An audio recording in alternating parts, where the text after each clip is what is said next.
O som tá bom? Estão me ouvindo? Tá bom, sim. Conferir logo, né? Gravando. Então, boa tarde a todos, a todas. É uma alegria imensa estar aqui com vocês nessa tarde, né? Já se encaminhando aí do meio da tarde para o final, para uma prosa boa aqui. Na nossa sala temática, que tem como título Literatura, saindo do código de barra, entrando no simbólico, no imensurável, nos sentimentos. Isso porque essa sala temática, ela está parte de um arcabouço maior, que é o encontro temático, que tem como tema geral cuidar de quem cuida, o sócio-emocional na educação infantil e no ensino fundamental. Nós que estamos passando por essa travessia, sabemos o quanto essa temática ela é cara, e aí teve uma palestra, né, de abertura, uma palestra muito bonita. Eu não pude assistir de forma na hora, mas eu vi depois. Então, assim, esse momento, esse nosso encontro, ele está dentro desse arcabouço maior, que é esse cuidado de quem cuida, o cuidar do cuidador. Inclusive, no âmbito da psicologia, eles trabalham, né, com esses cuidados, porque é muito complicado você cuidar e você também exige cuidados. Então, nós estamos nessa sala hoje e temos a participação como apoio técnico da Aline Barbosa, como apoio pedagógico da Angélica, estão aqui na sala. Nós já agradecemos a participação de vocês.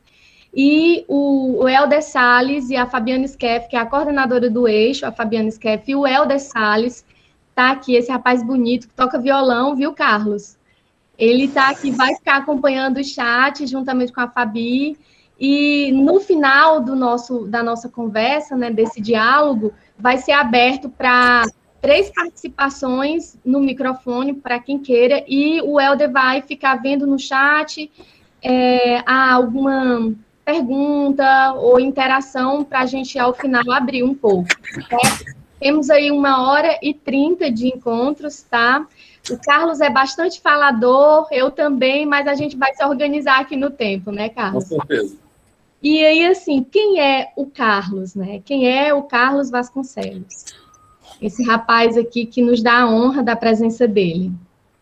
Ele nasceu em Tianguá, ele é um cearense, mora em Fortaleza, é um escritor brasileiro, tá? É professor, editor, tem uma editora, a Rima Rara, e é também um produtor cultural. Ele é doutor em literatura comparada pela Universidade Federal do Ceará, publicou Mundo dos Vivos, que é um livro de contos, Os Dias Roubados, que é um romance dele, que traz assim traz questões muito interessantes e importantes de serem discutidas. Não será que o nosso foco da conversa, mas já fica aí a indicação como uma leitura, não para crianças, né, mas uma leitura já para adultos. E ele produz crônicas, né, tem Gentilândia, trabalha com... Ele é também um cronista, tá? Conquistou vários prêmios literários, publicou textos em inúmeras coletâneas pelo Ceará e pelo Brasil, foi um dos curadores da 13ª Bienal Internacional do Livro do Ceará, que ocorreu em 2019, iniciou recentemente o canal Repertório Literário. Então, já fica aí a dica, tá? Para vocês se inscreverem no canal. E aí a gente imagina que é delícia, né? Repertório Literário, olha o título do canal. E esse canal tem como objetivo devanear sobre literatura e incentivar a leitura. Então, ele está também nessa luta, né? Ele é um mediador de leitura, é uma pessoa que trabalha com incentivo à leitura, e também a produção, visto que é um editor, tá certo? Avisar aqui que daqui um pouco será colocada a frequência, tá bom? Aqui no chat, não se preocupem, daqui a pouco a frequência ficará disponível. E aí, para esse início de conversa, para esse início de prosa, eu queria aqui fazer a leitura de um trecho. É um trecho muito conhecido, muito provavelmente pela lindeza que ele é, do Eduardo Galeano, do Livro dos Abraços. Diego não conhecia o mar. O pai, Santiago Kovadov, ou para que descobrisse o mar. Viajaram para o sul. Ele, o mar, estava do outro lado das dunas altas, esperando. Quando o menino e o pai, enfim, alcançaram aquelas alturas de areia, depois de muito caminhar, o mar estava na frente de seus olhos. E foi tanta imensidão do mar e tanto fulgor que o menino ficou mudo de beleza. E quando finalmente conseguiu falar, tremendo, gaguejando, pediu ao pai: me ajuda a olhar? Partindo dessa citação lindíssima do Eduardo Galeano, Carlos, eu lhe pergunto, quem te ajudou a olhar? Quem te ajudou a estender teus olhos para a beleza do mundo vista pelo viés da literatura? Teve algum contador de histórias, algum leitor, alguma professora ou professor que te desse a mão, que dissesse, vamos comigo, eu vou te mostrar um mundo maravilhoso? Como foi esse seu processo de entrar nesse mundo da literatura? Conta pra gente. Olá, boa tarde. Primeiramente, eu quero agradecer o convite, né, da Efigênia Alves, escritora, professora, poeta, que tem um trabalho belíssimo na internet, né, com vídeos de poemas, maravilhoso. E quero também agradecer por estar com vocês, que são também educadores, né, e é muito bom a gente trocar ideias. Na verdade, estamos aqui para isso, né, para trocar ideias. Eu acho que o meu rosto está bem branco, assim, né, porque eu estou na luz natural, a janela aqui, gente, é muito grande, né, se colocar a cortina vai ficar escuro, então vamos deixar assim mesmo, né.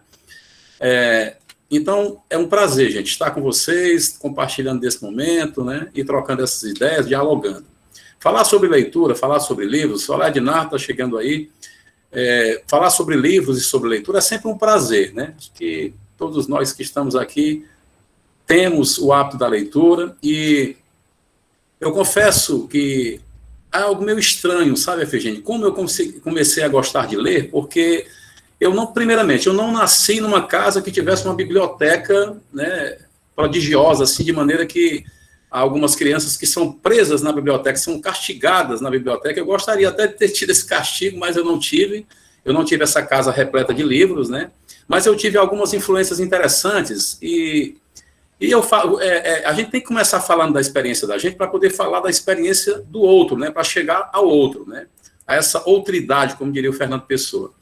Então, eu gostaria muito de escutar, eu estou vendo aqui que são 162 pessoas, eu gostaria demais de escutar a experiência de cada um, de como cada um começou a ler, de como é que você faz para incentivar a leitura. Isso é maravilhoso, né? Eu ficaria aqui o dia todo escutando, e é um prazer, então, compartilhar como é que eu comecei a gostar de ler. Eu não sei muito, assim, foi algo misterioso, por conta do que eu falei, mas, vejam bem, há algo inusitado, né, que eu sou o 10º de uma família, eu sou o mais novo, né, o 10º, né, fim da ramagem, né, o fim, a raspa do tacho, como dizia lá no interior, nas terras do engenho, lá da Ibiapaba. Então, a minha irmã mais velha coordenava um projeto, gente, que não existe mais, mas eu acho que vocês não vão lembrar, a não ser que tenha alguém da nossa idade, da minha idade, sei lá, que vai lembrar, que é o MOBRAL, o Movimento Brasileiro de Alfabetização. Esse projeto do governo, à época, naqueles tempos ainda de tempos militares, né, era feito para educar adultos. Eu não sabia o que era aquilo, eu só sabia que a minha irmã era coordenadora e trazia esses livros para dentro de casa. E eu me maravilhava com aquilo, com o cheiro dos livros, os livros eram realmente muito bem produzidos. Eu já andei até procurando na internet, mas mal se vê esse tipo de livro, foi varrido realmente. Mas eram uns livros assim meio ufanistas, que traziam, por exemplo, imagens da Amazônia, imagens de Volta Redonda, mostrava o Cerrado, mostrava a Caatinga. E eu me maravilhava com aquelas fotografias e com aquelas letras, ainda não estava aprendendo a ler ainda, né? E esse foi um dos grandes motivos. Vejam bem como é que são as coisas, né? Em Tianguá, uma cidade pequena, no interior do Ceará, na Ibiapaba, esses livros chegaram lá e cumpriram com a sua função, que era a função de educar os adultos, mas também serviram para uma criança, né? Como eu, devia ter ali meus 5 anos, 6 anos, sei lá, e esses livros me alcançaram, né? Então comecei a gostar de livro ali. Mas há uma outra experiência também, e eu atribuo muito isso também, o início a isso, que foi do meu pai. O meu pai, ele tinha um comércio de artesanatos nesses postos, em beira de estrada, assim, por exemplo. ao posto de gasolina, e naquelas calçadas existiam comércios, né? E meu pai trabalhava com artesanato, e um dos meus irmãos teve a ideia de trazer para dentro do comércio dele uma banca de revistas. E a minha mãe, para eu não ficar brigando com o meu irmão mais próximo de mim, que a gente era bastante implicante um com o outro, ele era mais velho do que eu, 3 anos, ele me mandava lá para a BR, onde ficava o comércio do meu pai, e eu me maravilhava com aquelas revistas, né? Eram revistas Capricho, era Veja, Isto É, aí tinha também os quadrinhos, né? Recruta Zero, a turma Disney, a turma da Mônica, e aquilo me maravilhava, aquele cheiro, eu ficava encantado com aquilo tudo. Então, eu atribuo esse gosto da leitura a isso, né? A esses 2 fatores, e tem mais um terceiro, que um dos meus irmãos mais velhos, o segundo, que é professor de língua portuguesa hoje, aposentado, né? Trabalhou no 7 de setembro, trabalhou no Estado, né? Ele trabalhou em 2 colégios do Estado, né? Acho que Marechal Castelo Branco e Maria Nogueira, se não me engano, entre outros, né? Ele saiu muito cedo da cidade porque ele queria estudar, e ele já gostava muito de ler, ele falava de José de Alencar, ele falava de Machado de Assis. Quando ele chegava de volta à nossa cidade, para mim, eu era fã dele, né? E tinha essa influência muito grande das histórias que ele contava. Uma vez ele sentou à mesa e ficou contando as aulas dele, que ele também dava aula de histórias no começo, dos cursinhos, para o meu pai, a história da Revolução Francesa, e eu ficava assim, atento àquilo, né? Além das histórias também da família, que é muito grande, se reunia no alpendre, ali ao final da casa, para contar histórias. Então, quem nasce no interior realmente sabe que é um manancial de histórias que há ali, né? Então, essas histórias me encantavam. Eu estou até agora com um projeto, né? Já comecei a escrever as histórias de assombração das noites serranas, né? Que são histórias que me contaram e que eu já mandei mensagens para as minhas irmãs, para os irmãos, pedindo as histórias e tornando isso contos literários, né? Então, para encerrar essa parte, depois dessa... Eu fui um leitor formado por quadrinhos, porque até os anos 80, nós sabemos que existia uma questão de que o quadrinho era massificador e não era uma boa leitura para crianças. Isso hoje está superado. O quadrinho, assim como o cordel, como uma série de outros gêneros aí literários, são válidos, né, para quem quer começar a ler, para quem quer gostar de ler, e eu sou um produto dos quadrinhos, né, eu confesso. A turma Disney, eu lia tudo, né? A turma da Mônica... Tudo que era quadrinho eu conhecia na época, né? Tinha um personagem chamado Bolota, tinha um chamado Brotoeja, tinha o Recruta Zero, que eu me encanto até hoje com as historinhas, com as tirinhas do Recruta Zero. Então, eu meio que dei um salto, assim, eu passei, eu não sei se isso é bom ou ruim, talvez seja ruim, eu dei, assim, meio que um salto dos quadrinhos para a literatura considerada mais séria, né? Porque eu lembro que existia uma série Vagalume, e esse meu irmão, eu mandei pedir a ele Jorge Amado e tal, e ele foi, acho que ele não acreditou muito na minha leitura, e me mandou um livro da série Vagalume, né, da editora Ática, se eu não me engano. E eu fui ler esse livro, já fora da idade, e fiquei assim, meio que, eu não gostei do livro, porque já tinha passado a época de ler aquela coisa do infanto juvenil. Aí eu disse, não, eu quero Jorge Amado, eu quero, né, e eu lamento muito decepcionar vocês, mas não fui aquele leitor que começou lendo Monteiro Lobato, mas eu gostaria muito que tivesse sido assim, sabe? Monteiro Lobato e outros autores infantis. Eu lamento, né? Então, eu tive essa lacuna, que eu não sei, né? De repente, eu pulei dos quadrinhos para os livros considerados mais sérios. Aí comecei a ler Jorge Amado, que é um livro dele inesquecível para mim, que chama-se Terras do Sem Fim, né? Parece até que teve uma novela da Globo. E a continuação desse livro é São Jorge dos Ilhéus, uma história maravilhosa da derrubada das matas do cacau, né, naquela zona de Itabuna, na Bahia, e eu reportava tudo isso para a minha cidade. Eu estava lembro demais das imagens que eu tinha, porque ele associava o melão ao ouro, né? O melão era ouro, aquela cor amarela. Desculpa, gente, o melão não, o cacau. Estou prevariando aqui. O cacau tinha a cor do ouro. E quando eu lia o Jorge Amado, à tardinha, que eu olhava pela janela lá de casa, eu via aquele sol se pondo ali na serra, eu achava que eu estava naquele ambiente de Itabuna que Jorge Amado narrava, né? E aí, outro livro também que esse meu irmão me emprestou, esse professor, Terras do Sem Fim, São Jorge dos Ilhéus, me emprestou Vila dos Confins, do Mário Palmério. Eu indico essa leitura para qualquer pessoa. É uma leitura maravilhosa. Também tem o Chapadão do Bugre, também, de Mário Palmério. E assim eu fui, né? Andando, caminhando. Tinha uma série que um amigo meu me emprestava, O Executor, que era livros mais policiais. Eu gostava muito de livros de espionagem, né? E depois li também um livro que me marcou muito, aos 16 anos, que foi O Chefão, que na verdade é O Poderoso Chefão, de Mário Puzo, que foi transformado em filme, né? Eu não sabia que existia o filme, mas o livro caiu na minha mão e não era O Poderoso Chefão. O título do livro era O Chefão. Então, essas leituras foram se acumulando, né? E eu fui dando saltos, né? Aí, daqui a pouco, eu já queria ler Dostoiévski, e fui procurar Crime e Castigo, e fui procurar um livro que me marcou demais, chamado Corcunda de Notre Dame, que, na verdade, o título original é Nossa Senhora de Paris, de Victor Hugo, né, que o Santos de Azevedo, nosso grande crítico literário, nosso historiador da literatura cearense, o maior de todos, talvez, vivo ainda, né, esposo da nossa querida Fernanda Coutinho, que também é das letras, ele diz, Victor Hugo é o maior escritor do mundo e seus arredores, né?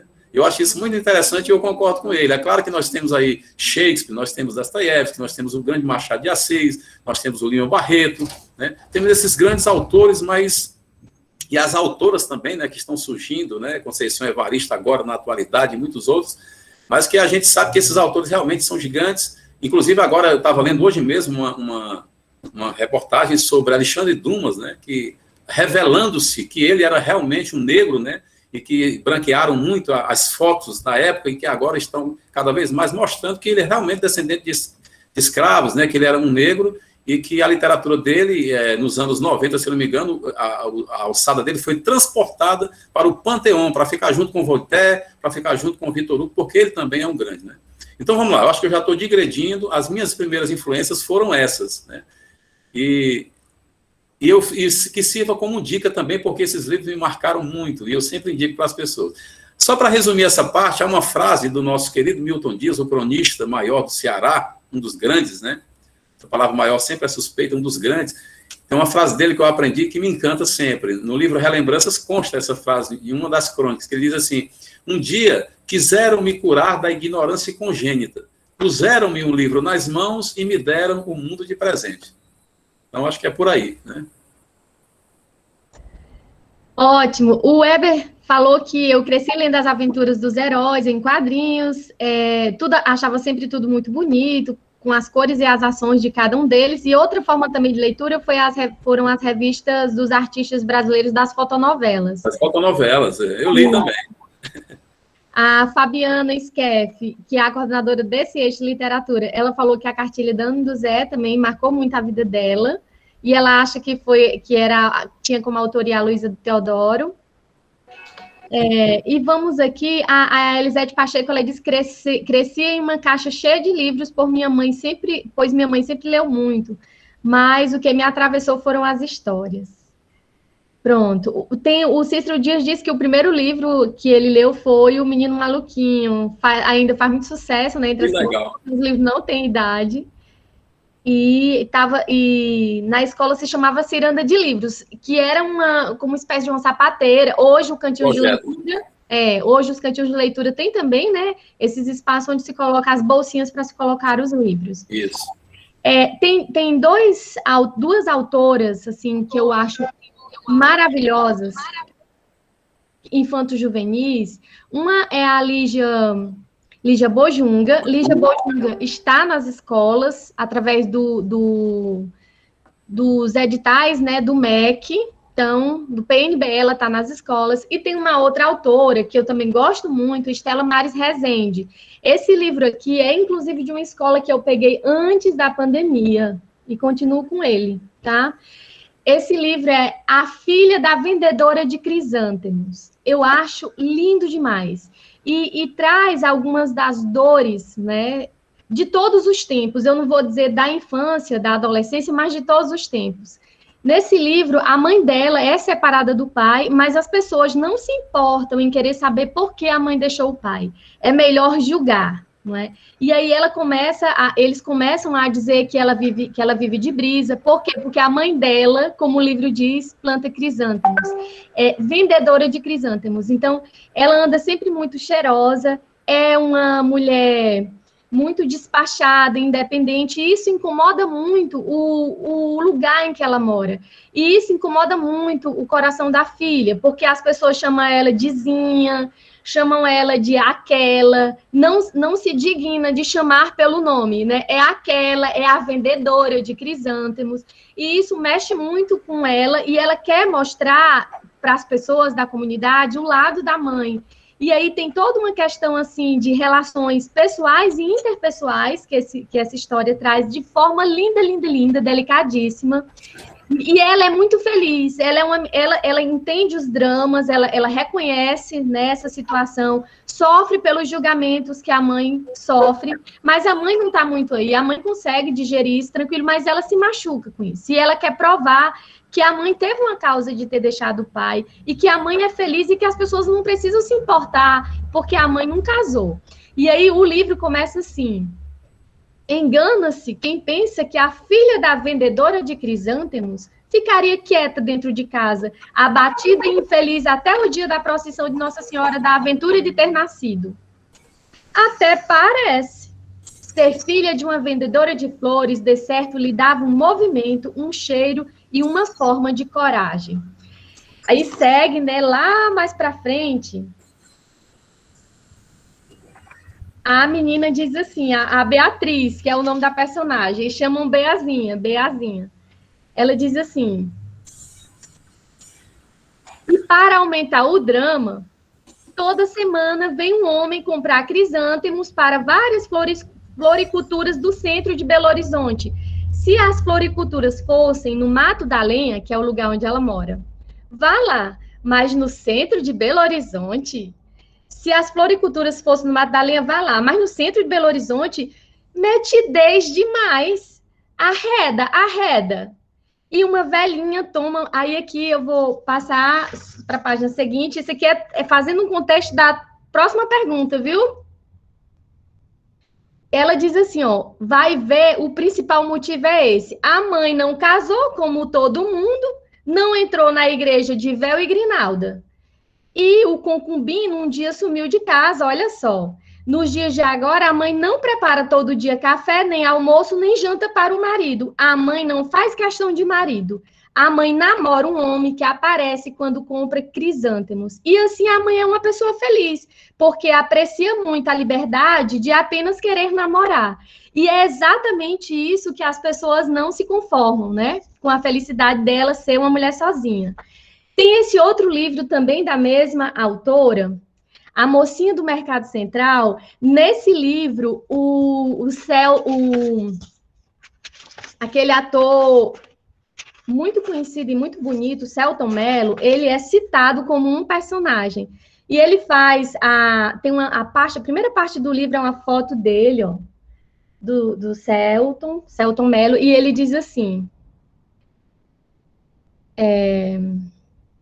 E as aventuras da menina protagonista deste livro encheram meus olhos e minha imaginação. Espero que aconteça o mesmo com quem estiver lendo estas linhas. Nessa história, estou colocando aqui porque essas autoras estão nas escolas públicas, então é possível ter acesso a esses textos. Esse aqui eu não sei, mas esse aqui com certeza. Vocês podem ver aqui que esse livro é de uma das escolas, como eu falei. Então aqui, ela traz o drama ela perde uma amiga, tá? A amiga dela, que tem pai e mãe, uma casa boa para morar, tem tudo que aparentemente uma pessoa precisaria para ser feliz, ela comete suicídio.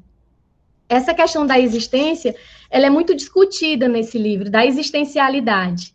E ela começa a história assim: tinha tudo para não abrir mão da vida, a Valentina Vitória. Era bonita, com aquele cabelo comprido, cheio e cacheado. Tinha pai e mãe que viviam de mãos dadas, sabia o significado de muitos nomes, detalhe que apregoava a todo instante, como se o significado dos nomes das pessoas resolvesse 80% dos problemas. E principalmente fazia cocô toda manhã.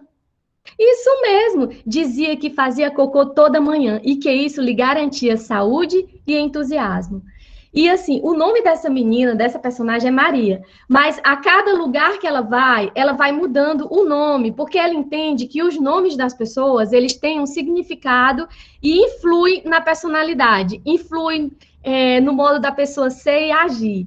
E aí, Carlos, pensando ser a adolescência, esse lugar dessa busca por essa identidade, né? Não na mudança do nome, mas essa mudança de grupos, de coletivos, essa mudança de tribos, como eles falam, tentando esse lugar, esse achado, esse lugar de dizer assim, aqui eu pertenço, esse processo, né, de transformações e busca por essa identidade, em que a literatura pode contribuir nessa busca dos adolescentes. E quais os maiores desafios de se formar um adolescente como leitor literário nos dias atuais E, assim, na tua opinião, que caminhos seriam possíveis? Esse grupo que aqui está já vem fazendo um trabalho, mas toda contribuição é bem-vinda, porque à medida que a gente vai ouvindo, a gente vai ampliando os nossos saberes.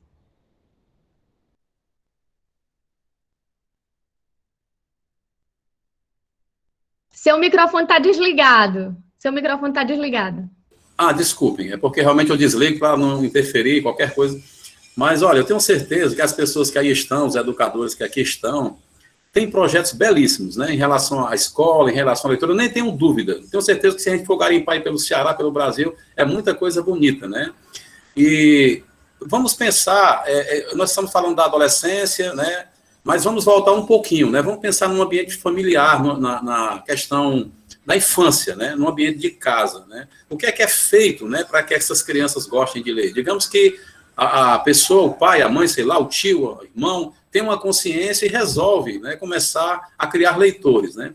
Eu acredito que eu acredito plenamente no gesto de ler com o filho, de ler com o sobrinho, com sobrinho, sei lá, essa leitura acompanhada na infância, eu tenho certeza que funciona, porque são duas coisas importantes. Não é só a questão intelectual, a questão da leitura em si, mas é um gesto de carinho, né?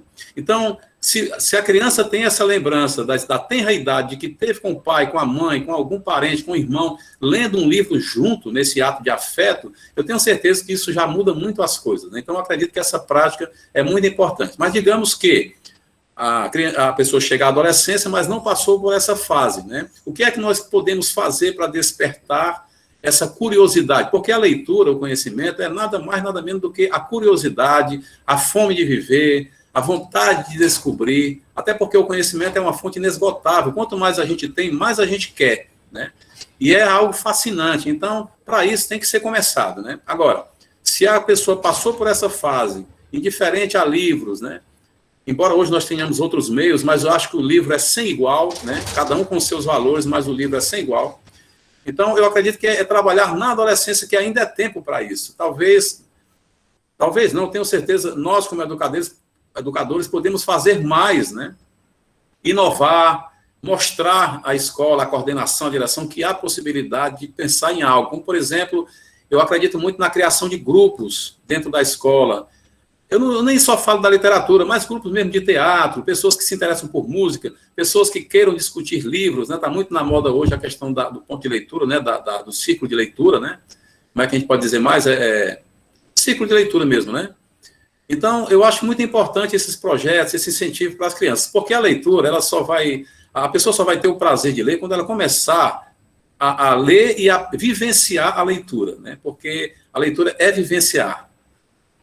A gente se introjetar realmente naquilo, na história. Para isso é importante discutir o que livro nós vamos levar para essas pessoas, de que é que nós estamos falando, que tipo de narrativa interessa, né?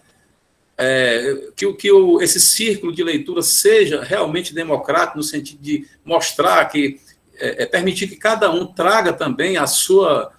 O que é que se quer em relação à leitura, né? Dentro daquele seu mundo, nós temos mundos diferentes, né? E criações diferentes e ambientes diferenciados. Então, acredito muito nisso. Eu acho que a questão do próprio acervo das bibliotecas, a gente não deve pensar nunca que essa forma do livro impresso está ultrapassada. Isso é uma questão muito... Não precisa mais nem discutir, né? A questão do livro digital e do livro impresso. Uma coisa não veio para anular a outra, né? As coisas não vêm para se anular, as coisas vêm para se complementarem. Então, um bom acervo de biblioteca, lutar por isso, procurar, tem pessoas que estão doando livros, e também fazer com que o poder público compre livros, adquira livros, né? Existe toda uma cadeia, e essa cadeia precisa ser alimentada também, porque o livro não pode desaparecer, né? Então, eu acredito que esse também é um dos fatores, né? Qual o papel da escola, né? Será que as pessoas têm a mente aberta, né, as pessoas da gestão, para permitir que se faça algo mais além da sala de aula, que se trate a sala de aula realmente, a escola como uma comunidade, né? Eu acredito que seja por aí, né? Despertando nas pessoas esse prazer sem volta, né? A gente pode até dizer, às vezes eu gosto de dizer que é um hábito, mas podemos dizer que é um vício mesmo, é um vício a leitura, né? Nessa quarentena, qual de nós não foi salvo pela leitura? É claro que nós temos aí as séries, os filmes, mas, gente, é outra coisa, eu não tenho nada contra, pelo contrário, né? O cinema é maravilhoso, o teatro, a música, tudo isso faz parte, eu gosto de tudo isso, né? Mas o livro tem o seu lugar. O livro é algo que tem que ser cultivado realmente, a leitura, porque é diferenciado, é um momento. É muito interessante a leitura, porque quando a gente olha para o livro, naquela solidão da leitura, nós estamos sendo povoados, essa é que é a verdade. E nós estamos ali procurando também um espelho, né? Nós estamos olhando para o que o outro falou, né? Ainda que seja alguém do século passado, nós estamos dialogando com essa pessoa, com o Machado de Assis, com o Lima Barreto, com a Clarice Lispector, né? Com uma Emília de Freitas, né? Nós estamos dialogando com essa pessoa, vendo o que é que ela disse em relação ao seu universo, mas nós estamos também ali olhando para o espelho, nós estamos ali nos procurando, né? Essa que é a verdade. Então, eu acredito que a adolescência ainda é tempo suficiente para que se incentive a leitura, para que se desperte essa vontade, esse gosto de criar uma coisa maravilhosa, porque às vezes, né, gente, o mundo é muito entediante mesmo, né? É importante que a gente crie coisas paralelas, que a gente crie universos paralelos, porque o que está aí posto não é a verdade. Essa realidade é uma grande mentira, né? Você pode olhar por trás dos bastidores, por trás das cortinas, né? Que esse mundo é muito falso. Então, talvez o mundo da ficção seja muito mais verdadeiro do que esse mundo real em determinados momentos, porque nos mostram realidades falsas, fakeadas, como se diz hoje, né? Falsificadas, né? Então, a gente não precisa acreditar nisso, a gente precisa despertar um olhar crítico, né? Ler para despertar esse olhar, que talvez seja uma das coisas mais importantes da literatura, seja esse despertar para olhar o mundo de uma outra maneira, e não acreditarmos mais nos contos, nesse conto da carochinha falso, que é essa chamada realidade, e sim naqueles contos mesmo da carochinha que são a ficção, que talvez sejam mais verdadeiras, como os vários autores falaram, entre ele o Van Ruffel, né, que dizia que essa ficção é mais verdadeira do que a própria chamada realidade. Né? E o Mário Quintana, para encerrar com a frase eu fui pensando, né, no que a Efigênia perguntaria, e fui pensando em algumas frases que me surgiram à cabeça, e tem a velha frase, a velha e boa frase do poeta Mário Quintana, que eu também indico, né, um grande poeta, um poeta sensacional, lírico, que ele diz o seguinte: o verdadeiro analfabeto é o que aprende a ler e não lê. Não é verdade? O verdadeiro analfabeto é aquele que aprende a ler, mas não lê, porque é um esforço inútil, né? Agora, há muitas outras leituras.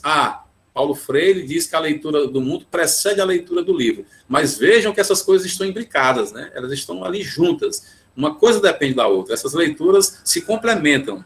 Essa que é a verdade. Então, eu tenho certeza que todos que aqui estão têm essa consciência e já fazem muito por isso, né? Eu tenho até não só a consciência, como a tranquilidade, né, disso. Porque a escola já descobriu, né, que a leitura é o caminho. Eu posso até dizer que há até professores e gestores que não leem, porque não tiveram esse hábito, essa oportunidade, mas que já sabem que a leitura é o melhor caminho para o conhecimento. A leitura é boa até para a matemática, não é, gente? Até para a gente ler um enunciado de matemática, é importante a gente ter uma leitura proficiente, porque senão a gente não compreende nada. Essa que é a verdade. E assim, os maiores matemáticos da história, eles eram filósofos, né, de princípio, digamos assim, e em grande parte eram também literatos, né? Isso. Quando não produziam, eles eram leitores. E filósofos, então assim, a matemática, às vezes a gente tem uma tendência a dissociar, mas ela nasce muito no arcabouço da própria filosofia. Exatamente, Efigênia. O Gleison, Carlos, colocou que ele leu Dostoiévski com 10 anos e não entendeu nada na época. Né? Também uma leitura densa, né? Normal. Sim. E, assim, tem aqui algumas pessoas, né? Eu fui ler o Birajara, do Zé de Alencar, com 10, 12 anos, e não entendi nada também. Aí meu irmão disse, essa leitura não é para você ainda. Eu li O Crime do Padre Amaro, também menina, mas não assim, eu achei, não dá certo não essa história. E aí, é importante, né? O tempo certo, né? Isso, e depois quando a gente vai ler, inclusive livros, né, que a gente já tem lido adulta, mas quando vai ler depois é uma outra experiência, né? Porque a gente já não é o mesmo também. A Janaína falou das histórias em quadrinhos da Mônica, que gostava muito, né? Tem uma outra pessoa aqui que falou que ficava fantasiando, o Petrônio, que ficava fantasiando as histórias da Mônica para a avó dele. Mônica, minha turma preferida. Aí chega a Mônica jovem. Não sei se é porque eu trago toda essa questão da infância, da turma da Mônica infantil. A da jovem eu leio, mas não tenho esse apreço como eu tenho pelas histórias da turma da Mônica infantil, não. Ainda hoje leio, consumo. A Cássia disse que lia muitas histórias em quadrinhos. E interessante, o Felipe Peixoto, ele disse que aprendeu a ler numa disputa, porque o primo disse que sabia ler, e aí ele tinha que saber ler também. E olha só a boniteza da primeira leitura, O Pequeno Príncipe. Já começou muito bem. Cássia disse que adorava ler os contos. O Neto fala, né, que começou a ler com os cordéis, as primeiras leituras dele foram de cordéis, e aí vai. O Ednardo lá mais na frente fala do Pé de Laranja Lima, que foi uma das primeiras viagens que ele fez, e provável, né, que é uma viagem muito linda, pode ser que não tenha tido volta. E aí, assim, não dá para ler de todo mundo, porque o tempo vai se esgotando, né, e a gente quer explorar mais aqui o Carlos. Então, assim, eu vou ler um trecho de um livro que você tem bastante conhecimento, tá? Dele. Eu vou ler 2 trechos. Um dia, Simão Ramos veio com uma proposta descabida. Se eu não teria alguns poemas na gaveta que desaguassem um livro. Ri na cara dele uma gargalhada quase vômito de tão incontida. Achava mesmo que eu seria capaz dessas engenhosidades? Poesia é a expressão sublime do espírito, que não se contenta com o chão. É a afronta derradeira a tudo que inspira permanência. Sou apenas aquele que abre a porteira e liberta. Sou apenas aquele que abre a porteira e liberta a boiada para que ela não arrebente a cerca. Para isso escrevo, para a desforra da palavra, para caber no mundo e sair de mim a minha procura. Eu achei assim esse trecho muito bonito, mas também quero trazer um outro. Na página 11 deste livro que eu apresento já diz: o eco me cai na alma, feito enforcado que é lançado no patíbulo. Não, nada tenho a dizer, engoli todos os sons. De que ordem é essa angústia? Meu silêncio não é a dos sábios que calam, mas um silêncio pastoso, rotundo, sístole sem diástole, ruidoso, dobre de sinos na solidão de um templo vazio. Gente, essa imagem, para mim, ela traz uma potência, ela me mexe tão profundamente, e esse livro, ele está repleto dessas construções que nos leva para além, muitas vezes, de nós mesmos, que é um lugar que a gente não consegue acessar, mas intui, pelo menos na minha experiência. Esse livro chama-se Os Dias Roubados, e é deste rapaz que está aí, Carlos Vasconcelos, tá? É um romance do Carlos Vasconcelos, esses 2 trechos que li.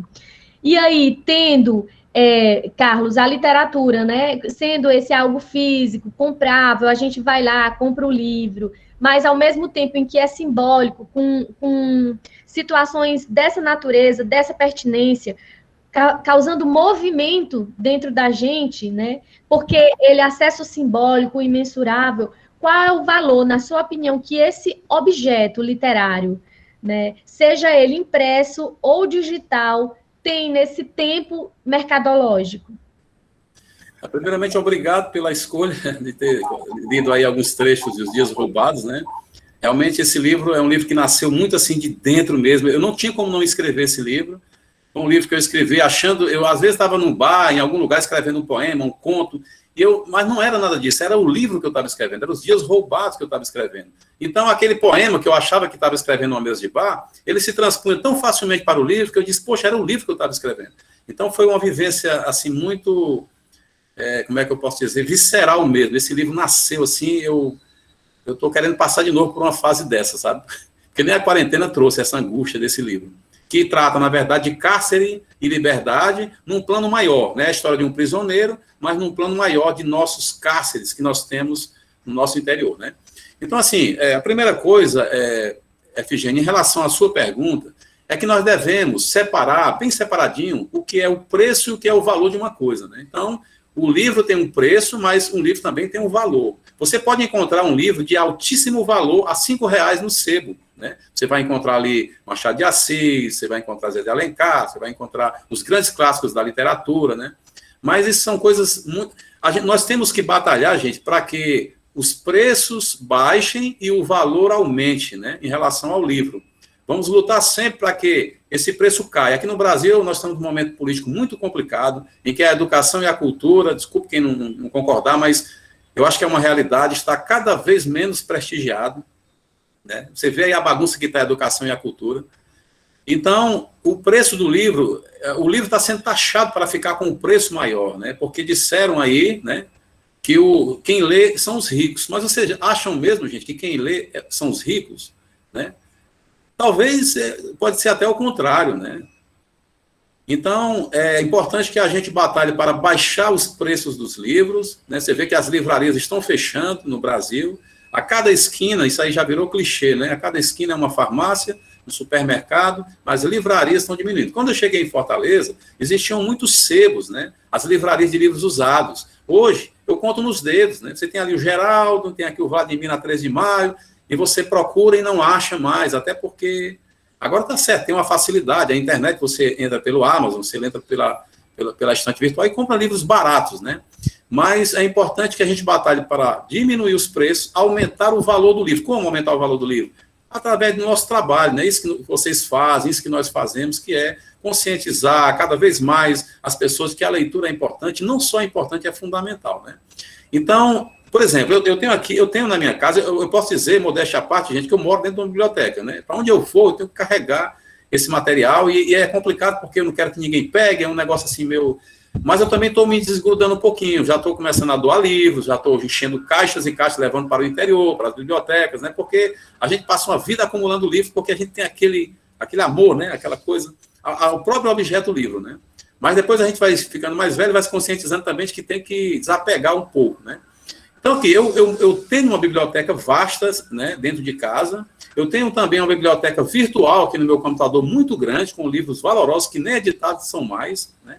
Mas você acredita que eu não olho para cá? Uma vez uma pessoa chegou aqui e falando desses livros e me despertou uma coisa que eu não parava para pensar. Disse assim, poxa, isso aí tudo é dinheiro, né?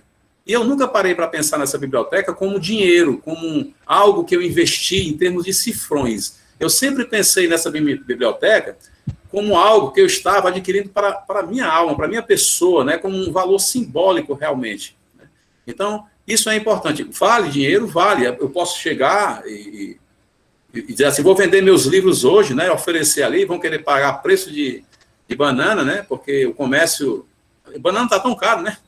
Mas o comércio é assim, para comprar é caro, mas para vender é baratíssimo. Então, eu não penso nessa biblioteca em valores de cifrões, nunca parei para pensar, até que essa pessoa falou, disse, poxa, como tem dinheiro aí também, né? E duas coisas que eu queria falar, gente, para vocês, eu acho que vocês vão concordar comigo. Desculpem, não é radicalismo, mas tem duas coisas que eu não acredito e não me convencem, que é, eu não leio por falta de tempo, eu não leio por falta de dinheiro, eu não acredito. Eu vou dizer para vocês por quê.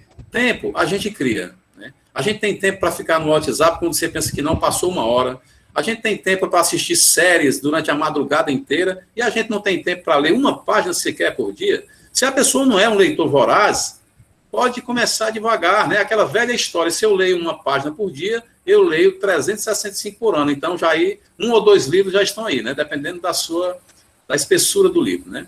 E a questão de dinheiro, por que eu não acredito? Né? Eu vou explicar melhor para vocês, para que ninguém me compreenda mal. Primeiro, porque existem as bibliotecas públicas, por mais mal equipadas que sejam, nós temos aqui a Dolor Barreira, nós temos a biblioteca pública, que era a Menezes Pimentel, que agora é a estadual, que reabriu, né, com obras raras, inclusive, para consulta. Nós temos as bibliotecas. Quando eu cheguei em Fortaleza, gente, eu não tinha dinheiro para comprar livro de jeito nenhum. E aí eu passei numa seleção do Senai, trabalhei no Senai, descobri imediatamente dentro do Senai o SESI, e dentro do SESI uma biblioteca maravilhosa. Foi lá que eu li o Corcunda de Notre Dame, foi lá que eu li 100 Anos de Solidão, né, até o começo aí do texto que a Efigênia leu, dessa descoberta do mar, me lembrou aquela descoberta do gelo também, né? Quando o pai leva o filho, assim que começa o livro, né? 100 Anos de Solidão, assim, ele vai ser fuzilado, e a lembrança que vem na cabeça dele é quando o pai o levou para conhecer o gelo, né? Então, existem as bibliotecas públicas, inclusive dentro das suas escolas, porque eu lembro, eu dei aula também no Estado, né, por muito tempo, e lembro que eu ficava assim babando, porque os livros que chegavam para aquela biblioteca do colégio, eu dizia, poxa, eu não tenho esses livros com edições lindas, maravilhosas, novas, né, recentes. Então, esses livros estão em algum lugar. É importante que vocês tenham acesso a isso. Outra coisa, livro virtual. A gente vai na internet, bota lá livro tal, PDF, aparece, eu tenho aqui salvo, por exemplo, por autores. Eu tenho os livros físicos de Saramago? Tenho, na minha prateleira. Mas eu tenho também uma pasta com os livros virtuais de graça do José Saramago, a obra completa, né, ali. Né? Você vai para qualquer autor, né, Roland Barthes, que é um crítico, né, também tem lá os livros de graça. Clarice Lispector, gente, tem os livros praticamente todos lá virtuais, né? E tem algo também que eu posso dizer que chamam-se os sebos, né? Hoje, com a estante virtual, com a internet, essas coisas, as pessoas... Antigamente era muito prazeroso, porque você ia a um sebo, né, uma livraria dessa, livros usados, e a gente negociava o preço, dizia, não, o livro é 20, não, deixa por 15, e se eu der esse livro, você faz por 10, tinha essa coisa. Hoje a internet globalizou, e o vendedor de livro, o livreiro, ele vai primeiro na internet avaliar como é que está aquele livro no Brasil. Né? Pega um livro, por exemplo, do Lima Barreto. Aí ele vai dizer, esse livro aqui é um livro que nunca mais foi editado, a livraria que vende mais barato é lá no Rio de Janeiro e vende a R$35. Então eu vou colocar aqui a 35 ou a 40. Né? Então isso aí perdeu um pouquinho esse prazer. Mas mesmo assim vocês encontram, nós sabemos disso, nós encontramos nessas livrarias de livros usados. Ali na 24 de março nós temos o Sebo do Geraldo, que é um casarão inteiro de livros, né? E você vai encontrar obras-primas por R$5. Eu fui lá um dia desse, eu tenho aqui o livro virtual, chama-se Contraponto, do Aldous Huxley, né? O que eu fiz? Eu falei assim, poxa, esse livro é virtual, mas ainda sou um leitor das antigas, eu leio virtual, sim. Mas eu falei, não, esse livro é muito longo, muito complexo, eu vou procurar lá no Sebo. Cheguei lá e falei, Salinha, você tem um livro Contraponto? Carlos, tenho. Foi lá dentro, pegou, trouxe uma edição capa dura, agora diga por quanto? R$10. Né? Aí o que é que eu fiz? Levei 2 livros, ela disse, Carlos, eu troco esse livro por esses seus 2. Nós fizemos uma troca. Então, assim, não acredito que não se leia por falta de tempo e não acredito que não se leia por falta de dinheiro. Por essas perspectivas que eu coloquei aí. Né? Não vai aqui nenhum tipo de autoritarismo, nem de radicalismo. Assim, poxa, não, é só para dizer, é possível sim. Encontrar livros baratos, é possível sim encontrar livros de graça, inclusive, né? E tempo, a gente faz dele o que quer, né? É difícil, a vida do professor não é fácil, eu também sou professor, sei como é, a gente mal tem tempo para ler, mas é importante, eu acho até que é fundamental que o professor leia, né? Porque nós sabemos que há professores que não leem e querem incentivar o menino a ler, já é um ponto positivo. Mas você imagina se o professor também tem tempo para ler, né? Chegar e dizer assim, olha, gente, eu me encantei, como a Efigênia fez aí agora, me encantei com esse livro, olha, eu gostaria tanto de compartilhar com vocês. A vibração é outra, né, gente? É bem diferente.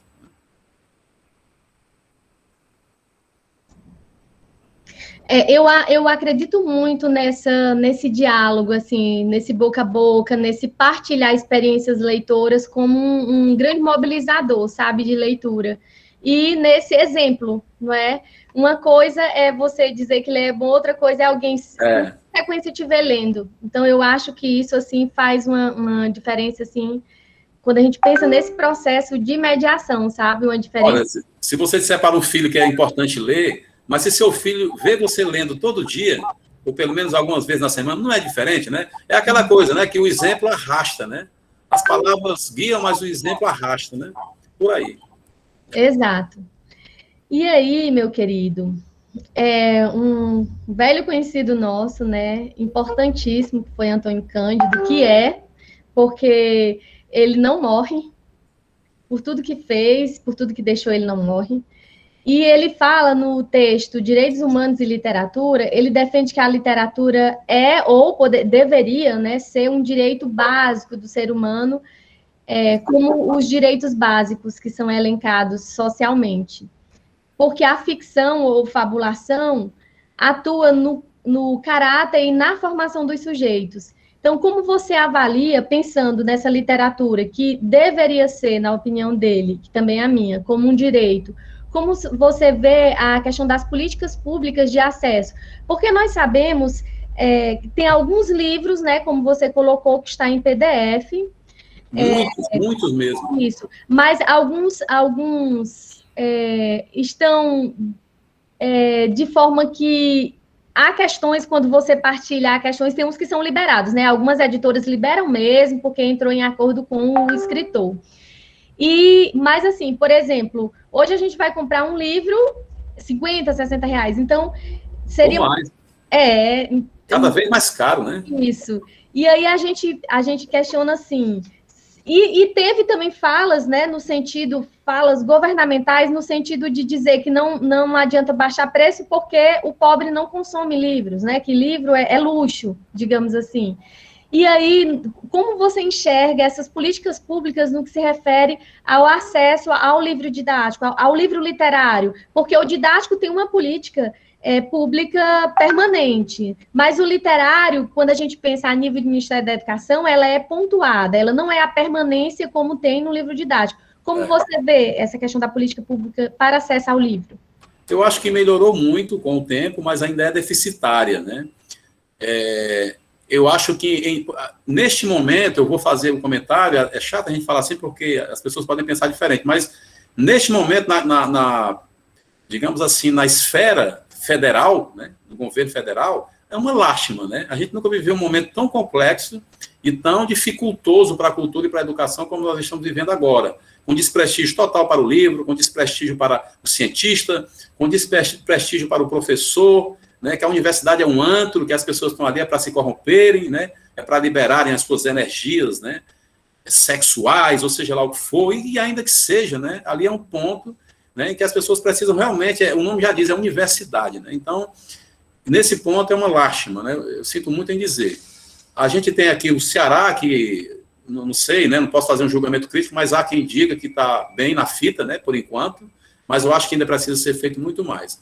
Eu acho que a gente percebe, como eu já falei, uma conscientização, isso é muito bom, principalmente dos profissionais, né, dos professores, dos gestores, para que a leitura entre na escola, e as pessoas dão sempre um jeito, né, para isso. Quando eu falei na questão do livro pela internet, eu também não contemplei que há pessoas que ainda não têm computadores, né, isso aí também é um agravante, mas existem também computadores públicos nos pontos por aí, né, é por isso que esses equipamentos não podem ser desacreditados, desativados, né, um dragão do mar, né, uma biblioteca pública, porque contemplam também essa parte, de oferecer a ferramenta que hoje nós não podemos passar sem, que é o livro digital, aliás, o aparelho, né, digital, né, o aparelho da informática, né, computador. Mas, ao mesmo tempo, eu acho que nós deveremos separar bem, como eu já falei, essa questão do livro digital com o livro impresso, isso não é dificuldade nenhuma, né. Pode ser impresso? Pode, você paga. Se você pegar um livro impresso na internet e imprimir numa gráfica dessa, às vezes é R$7, R$12. Eu sei que é difícil, né? Às vezes a pessoa realmente não tem aquele valor até para pegar um ônibus. Mas é possível de várias maneiras, né? É possível que se façam projetos coletivos, que esse livro ande de mão em mão, né? Houve uma época, realmente, talvez até metade do século passado, ou antes, não sei, que o livro era o grande vetor de cultura, né? Nós sabemos, Antônio Cândido mesmo falava isso, né? Você citou aí Antônio Cândido, que o livro não é mais esse grande vetor, porque nós temos uma profusão muito grande de imagens, de textos, né? Isso é problema? Não, gente, mas tudo em excesso dá uma indigestão, não é verdade? Tudo que a gente consome em excesso dá uma indigestão. Então, as pessoas estão se informando, as pessoas estão discutindo política apenas porque viram memes, né? Há um barulho aí, né? Eu acho que algum microfone ligado. Cíntia, é seu microfone que está ligado, Cíntia. Porque pode comprometer a audição dos outros, né? Pronto. Estava falando sobre... Perdi um pouco. Diga aí, gente, lembra aí o que eu estava falando agora? É sobre... a questão do livro físico, a questão do livro, que isso aí está superado, né? Porque a televisão não veio para superar o cinema, nem vice-versa, o rádio não veio para superar a televisão, nem a televisão para superar o rádio, as coisas vieram para se complementar. Agora, é claro que hoje o rádio precisa ser reinventado, o jornal papel está ultrapassado, gente, não tem mais como ninguém ficar lendo jornal, então o que é que vai acontecer? Vai ter que reinventar o jornal, não vai se acabar, né? A televisão, o canal aberto, uma chatice, faz anos que eu não assisto televisão, canal aberto, porque não tem mais quem aguente. Caldeirão disso, caldeirão daquilo, domingo de Faustão, domingo com Hulk, não sei. Ninguém aguenta mais essas coisas. A internet é muito mais interessante. Agora, é preciso que a gente faça um filtro, porque tudo que vem para nós não é bom. Eu vejo o YouTube como uma fonte assim, mas um tesouro maravilhoso, com entrevistas, com documentários, com filmes gratuitos, filmes de todas as épocas. Eu tenho um canal aqui chamado Cine Antiqua, que eu assisto filmes de 1947 com uma imagem perfeita. assisto as entrevistas dos escritores, daqui a pouco eu estou assistindo o Ariano Suassuna, depois eu coloco ali Chico Buarque para ouvir ou para escutar alguma entrevista ou para ouvir as canções, depois eu vou para documentários, né, sobre o início das cidades no Brasil. Então, assim, agora, é um lixão também, né, gente? É um tesouro e é um lixão.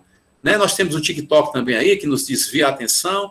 Então, eu acho que depende muito de nós, de o que é que nós vamos selecionar. Quando a gente senta a uma mesa, a gente seleciona o que vai comer. Então, é importante que a gente selecione também o que é que vai ser colocado para dentro da nossa cabeça. Por exemplo, pela manhã a gente acorda, a primeira coisa que a gente faz às vezes, gente, é pegar o celular e já ir ou para o Instagram, ou para o WhatsApp. Eu não vejo, não estou criticando ninguém, mas assim, você já percebeu que aquela primeira imagem pode não ser boa, e ela entra na sua cabeça que está tão limpinha do sono ali, vazia, esvaziada, né? E você vai começar o dia com uma impressão ruim. Você vai lavar a louça, aquele negócio fica batendo na sua mente, aquilo que você viu que você não gostou. Você vai tomar café e aquela imagem está ali batendo na sua cabeça, mas não era o que você queria. Mas você escolheu acessar aquilo, né? Então, talvez seja muito mais importante a gente ter cuidado com os nossos espaços de vazios, né, com as nossas solidões, para poder encaminhar melhor isso, né?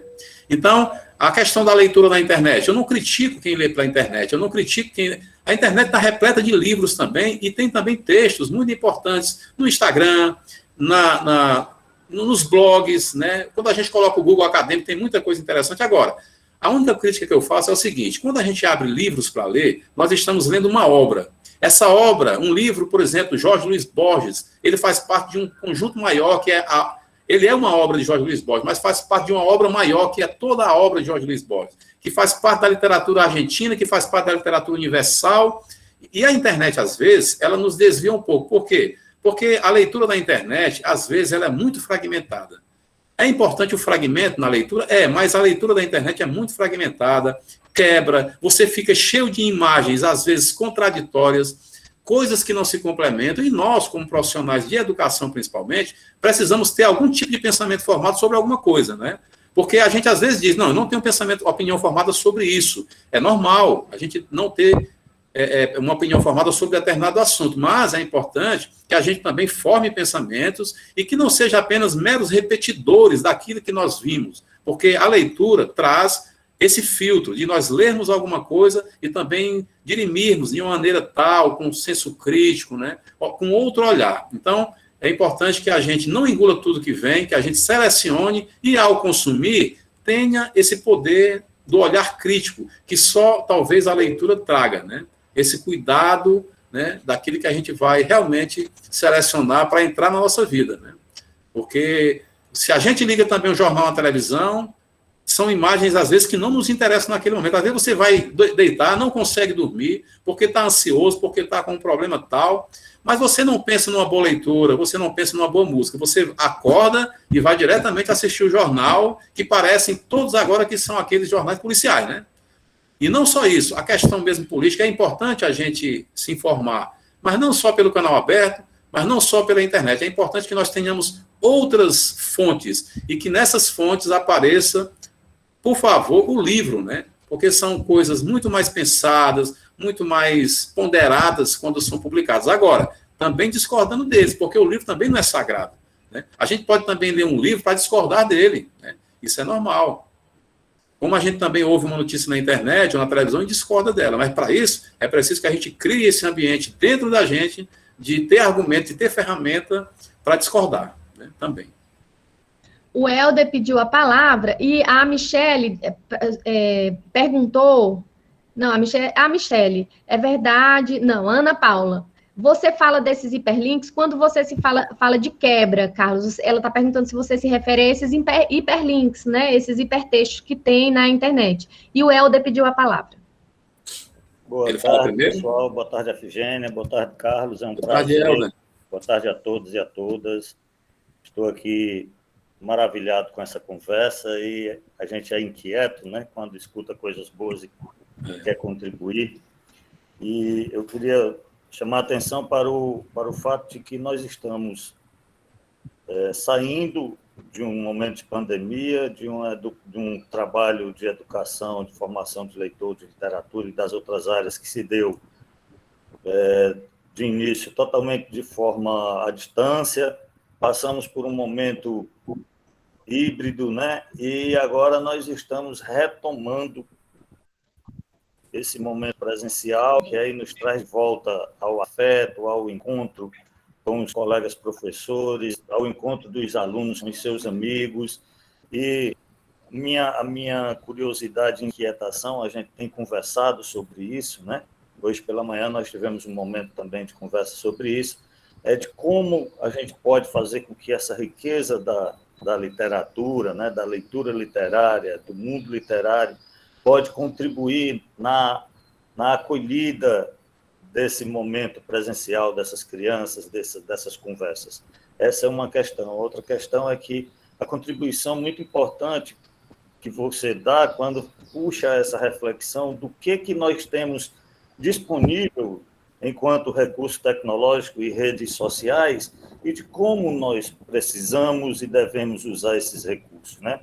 Eu, por exemplo, gosto muito de ler na forma digital. Gosto muito do livro também, né? O livro é um companheiro que você leva para todo canto com mais facilidade, ele tem mais tato, mas já li várias obras, li Admirável Mundo Novo todinho no computador, né? Da forma digital, Os Miseráveis e outros livros que eu tive acesso pela internet, eu acho que facilita esse acesso. Mas é importante a reflexão que você faz quanto ao que a gente está vendo nas redes sociais, quanto ao que esses jovens estão assistindo e acompanhando enquanto influenciadores, né? Os famosos influencers digitais, e como a gente precisa discutir e trabalhar tudo isso. Então, é um ponto importante que a gente precisa, quem sabe, depois aprofundar. E aí, tem até algumas questões muito interessantes no chat. Nós temos aí a contribuição... Helder. A Angélica, né, que, na verdade, ela é que vai fazer esse trabalho, e aí eu me confundi, disse que era você, e depois mandei uma mensagem, Helder, a tua aí é a Angélica, na verdade, tá? Era exatamente isso que eu ia fazer agora, Efigênia. Eu ia dizer que nós estamos com uma valiosa colaboração da Angélica, como um apoio pedagógico aqui, que vai depois nos apresentar as questões colocadas no chat. Eu entendo a sua confusão, é porque pela manhã quem fez essa contribuição fui eu, né? Aí você estava também pela manhã e achou que à tarde eu iria fazer isso novamente. Mas a Angélica que vai fazer, eu tenho percebido aqui várias contribuições importantes no chat. Eu, na verdade, participei com essas duas reflexões, né? O que de fato a gente está vendo e o que de fato esses meninos estão acompanhando e como a gente pode, com a literatura, com essa reflexão, contribuir para que a gente continue nesse processo de formação de educação e de formação de leitores, se utilizando desses recursos. Ô, Carlos, eu vou acompanhar aí os dois questionamentos do Helder e vou fazer a minha próxima pergunta. E, em seguida, eu acho que já dê certo para a gente ir abrindo aqui, né, para o público por conta do nosso horário.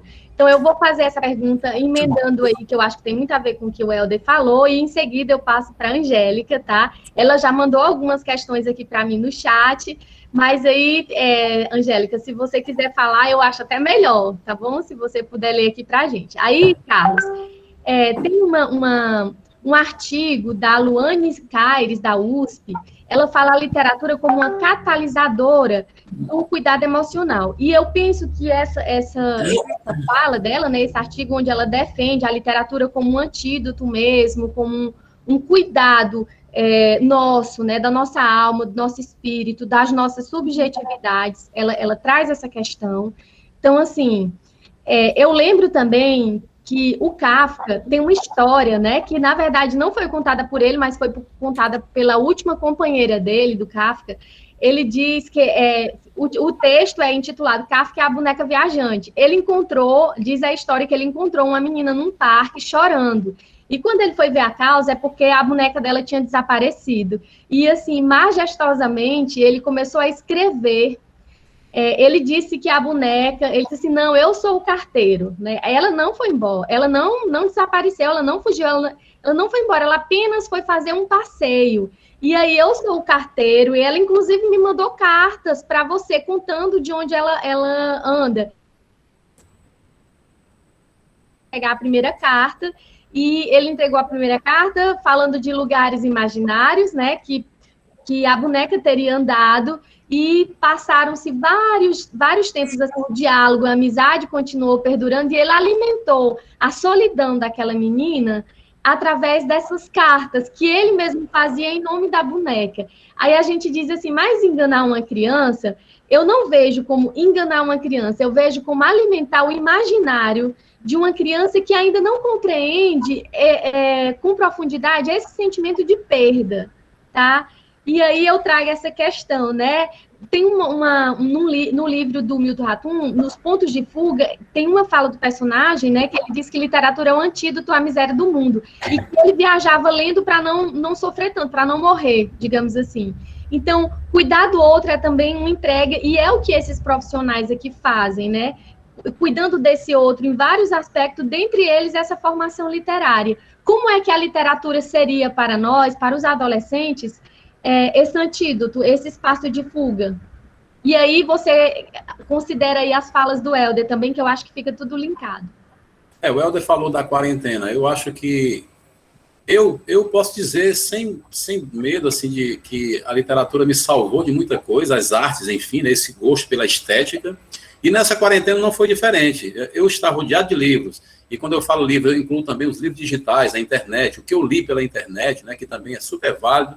E os jovens estão cada vez mais acostumados a ler pela internet. A gente não está descartando isso aqui, né? Só ter cuidado com o que vai encontrar, né? Mas né, há muita coisa boa. Então, nessa quarentena, nós tivemos essa experiência do que é realmente a gente estar só, né?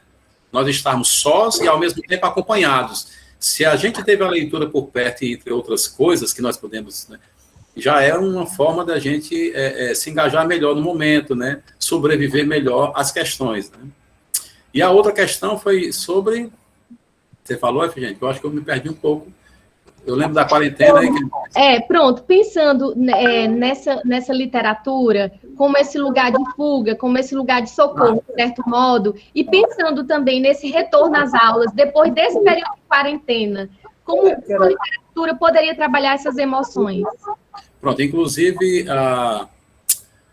em relação à quarentena... Essa solidão foi uma solidão tão coletiva, né? Assim, coletiva no sentido assim, o indivíduo, cada um na sua solidão, né? Mas todo mundo, ao mesmo tempo, sentindo essa solidão e procurando uma vazão, né? Você vê que o Kafka, aí, quando ele fala, ele difere muito bem a mentira da ficção, porque realmente são duas coisas... Só um momento. Cícero, teu áudio tá ligado. Cícero Dias. Pronto. Essa mentira dessa ficção são muito diferentes, né? Como o Ariano Suassuna dizia assim, eu sou mentiroso, né? Nós somos mentirosos, mas essa mentira da ficção, da literatura, da sublimação das coisas, né? É muito diferente, porque às vezes é uma verdade maior do que aquela verdade com a qual nós nos deparamos, que na verdade estão mentindo para nós, né? Então, é importante que a gente se atente para que isso que o Kafka fez foi uma espécie de salvação, né, para que aquela criança... Quem de nós, por mais que nós não gostemos de ler, qual de nós não é influenciado pela fabulação, né? Começa pela fabulação no seio da nossa própria família, né? As histórias. Vocês já assistiram, acho que muita gente aqui deve ter assistido um filme interessantíssimo, nacional, né, chamado Os Narradores de Javé. Olha, você percebe como cada um ali quer contar uma história, né, quer fabular melhor do que o outro, né? Ninguém tem uma história triste, ninguém tem uma história tacanha. Todo mundo tem uma história, uma odisseia, uma saga, né? Cada parente seu, o cara veio no cavalo e ali ele começou a desbravar aquela terra e, na verdade, não era nada daquilo, né? Mas nós precisamos desses mitos, né? Inclusive, as cidades todas, os estados e os países têm mitos fundacionais, né? Que são aquelas histórias que precisam realmente ser incrementadas para que a gente crie um valor como nação, para que a gente valorize a história da nossa cidade, né? Então, esses mitos de família também, essas fabulações são muito importantes, né? Então, a criança, o jovem, ele já está impregnado, embora hoje menos, porque eu até lamento com os meus filhos, eu tenho 3 filhos, né? E 2 meninas e um menino, né? E a mais nova, ela gosta de ler, mais do que os outros, né? Mas, no entanto, eu sempre digo, olha, quando as pessoas se reuniam na minha casa, Eu adorava ficar ali, eu criança, ficava ali à escuta, e eu me fascinava com aquilo, com as histórias, com as piadas, né? E a gente tinha muito essa coisa de escutar o que os velhos diziam. Hoje eu vejo muito pouco isso, né? As pessoas vão para os lugares, quando conseguem estar juntas em restaurantes, por exemplo, ninguém ouve mais ninguém, está todo mundo no celular. É disso que eu falo, né? Eu não falo da internet como uma coisa ruim, mas eu sei que é uma outra época, né? A gente vai ficar difícil resolver isso, mas é uma perda porque essa fabulação ela já nasce conosco, o nosso ambiente precisa ter algum tipo de fabulação. Então eu vejo muito as pessoas entediadas, né? A questão do suicídio aí cada vez mais premente, né? Mas cada vez mais virando uma questão social realmente, porque está faltando substrato, né? Está faltando substância. E essa substância só vem se nós a procurarmos, se nós a cultivarmos dentro de nós. Seja através... Eu tenho assim a imagem das artes, até, desculpem, né? Nós estamos aqui no momento 162 pessoas, e eu posso estar falando algo que possa ser mal interpretado, mas às vezes eu vejo que a arte substitui até a religião, porque a religião também mudou muito o seu papel, as pessoas estão desacreditadas. Antigamente nós éramos heróis, hoje nós somos anti-heróis. A literatura tinha heróis guiados por deuses, né, nas Odisseias e tal. Hoje o anti-herói é o cara perdido no mundo, dentro de si mesmo, e esses somos nós, né? Nós somos perdidos dentro de nós mesmos, nós estamos procurando, antigamente você procurava uma identidade, né? Hoje nós procuramos identidades que são mutáveis no tempo todo, né? Então as pessoas estão procurando realmente se encontrar, né? Mas para isso eu acredito muito no papel das artes, da música, do teatro, da literatura, do cinema, sabe, das artes visuais, tudo isso é um conjunto, e digo mais, acredito plenamente, por mais que queiram desautorizar, nas ciências humanas, porque as ciências humanas, nós somos o que, afinal? Nós não somos seres humanos, né? Então é importante que a gente vá além dessa reflexão cotidiana e procure uma esfera mais profunda, né? Uma esfera mais mística. Nós precisamos dos mitos. Na época do iluminismo, foi varrido da cultura, de certa forma, o mito, né? Porque o ser humano tinha que ter o seu papel ali, porque Deus também estava sendo varrido, né?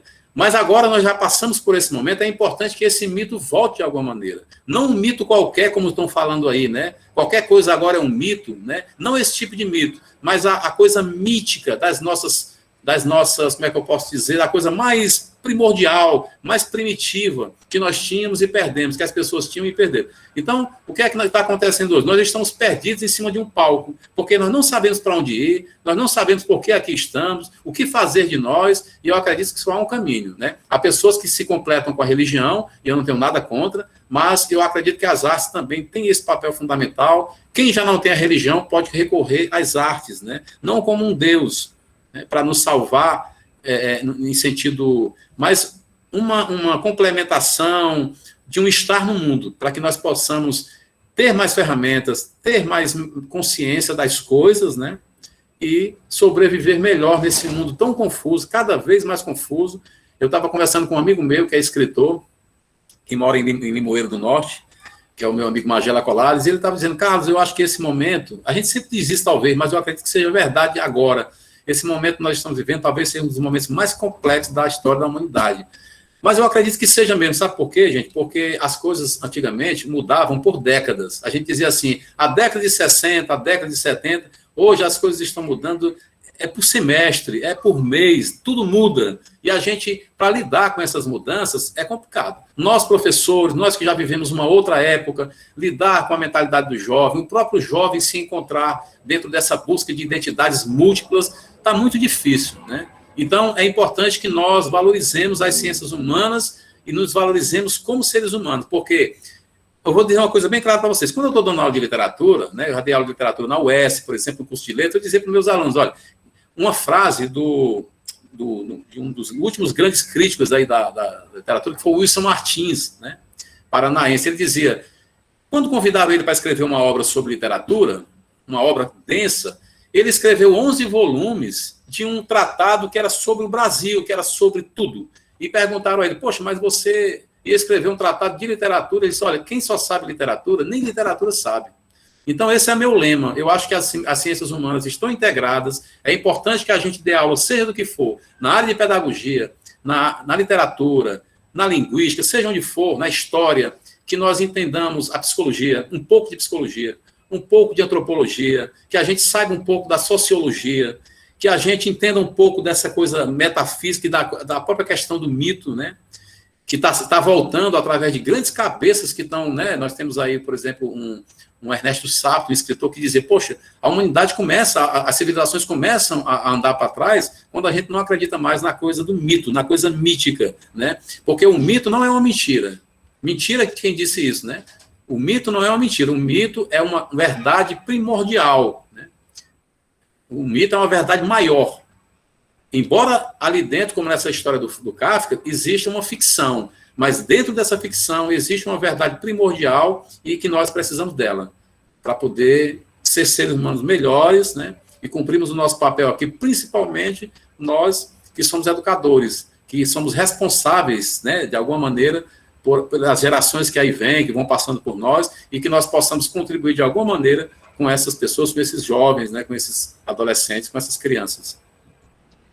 A Aline, ela já colocou aqui algumas vezes, né, a frequência vem sendo replicada, para caso alguém não tenha colocado, ela fica reforçando, né, constantemente a frequência das pessoas.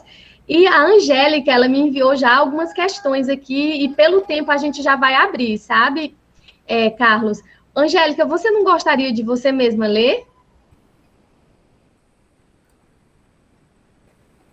Boa tarde a todos.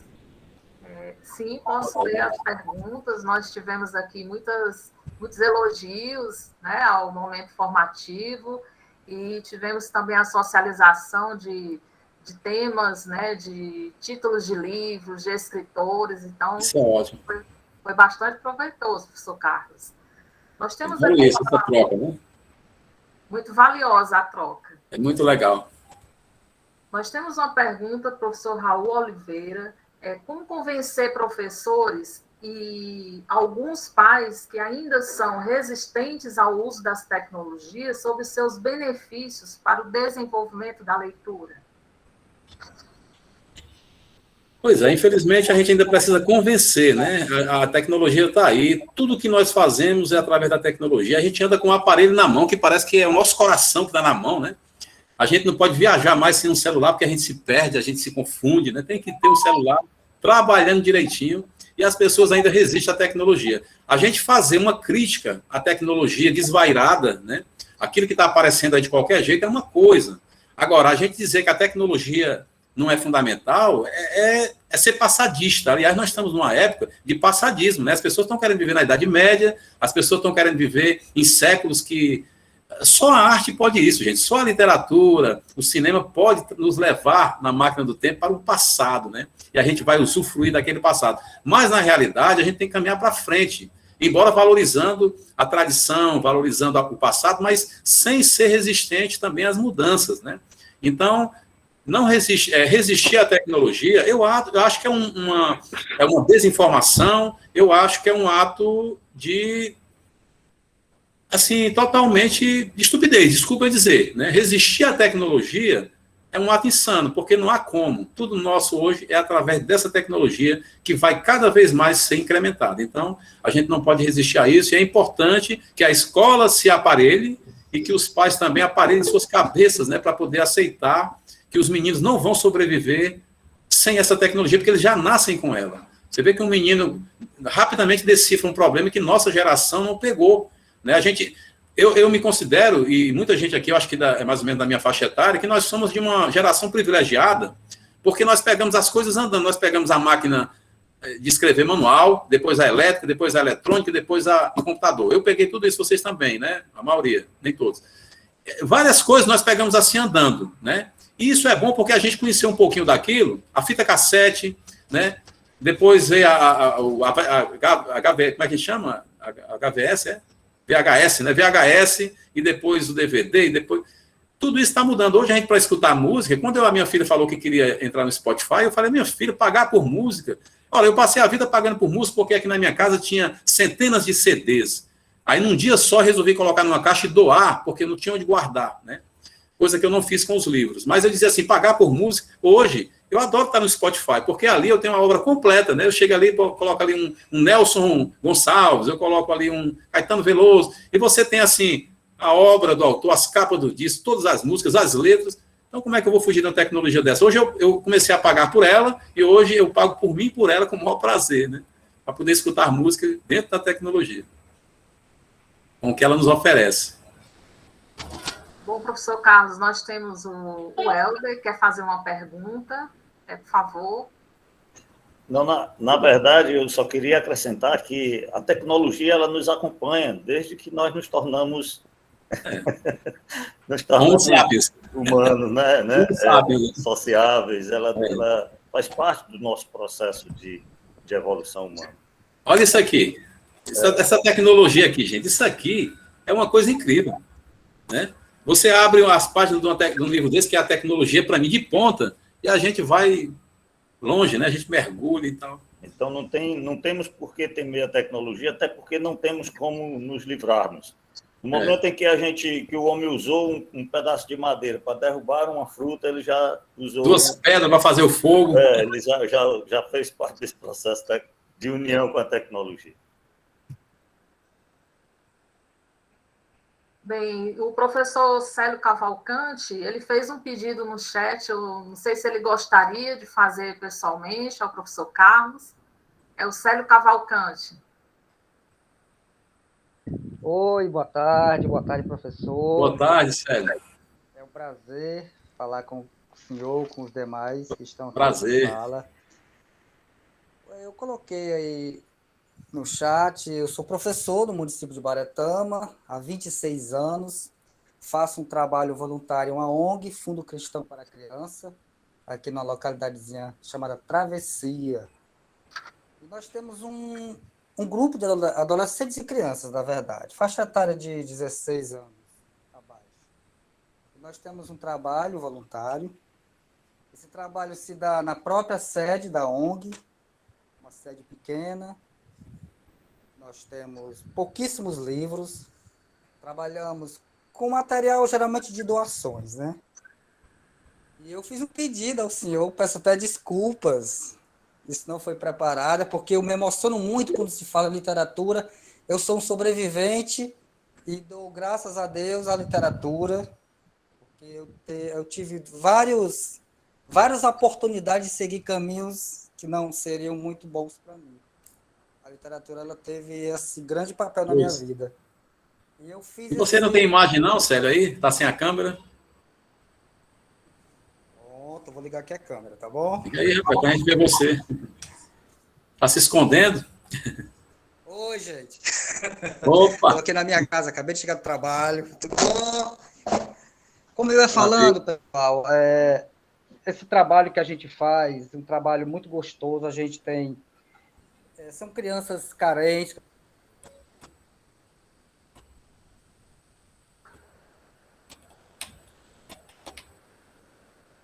Perdemos o som, né? Colaborar com a gente.